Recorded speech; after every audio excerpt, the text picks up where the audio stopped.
Hello friends, स्वागत है एक नई वीडियो में। अगर आपके पास भी इन्फिनिक्स जीरो 5G है और आप भी चाहते हैं कोई भी कॉल आए तो कॉल के ऊपर जो है वीडियो दिखे, तो कैसे आप इस सेटिंग्स को ऑन कर सकते हैं और वीडियो को सेट कर सकते हैं। तो चलिए वीडियो करते हैं स्टार्ट। सबसे पहले आपको डायल पैड को करना है ओपन। सबसे टॉप में राइट साइड में सेटिंग्स का आइकन मिलेगा, क्लिक करना है और उसके बाद जो है आपको यहाँ पर मिलेगा माई वीडियो शो, क्लिक करना है। प्लस के आइकन पर क्लिक करेंगे, ये वीडियो आपको सेट करना है। वीडियो सिलेक्ट करेंगे, डन पर क्लिक करेंगे, अप्लाई पर क्लिक कर देंगे। उसके बाद जो है आपके फ़ोन में जब भी कोई कॉल आएगा तो ये वीडियो देखने को मिलेगा।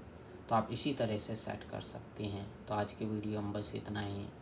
और हमारे वीडियो देखने के लिए share, subscribe, like, bell icon के बटन ज़रूर दबा दें ताकि आने वाले वीडियो का नोटिफिकेशन आपको मिलता रहे। मिलते हैं नेक्स्ट वीडियो में एक नई टॉपिक के साथ। तब तक के लिए नमस्कार।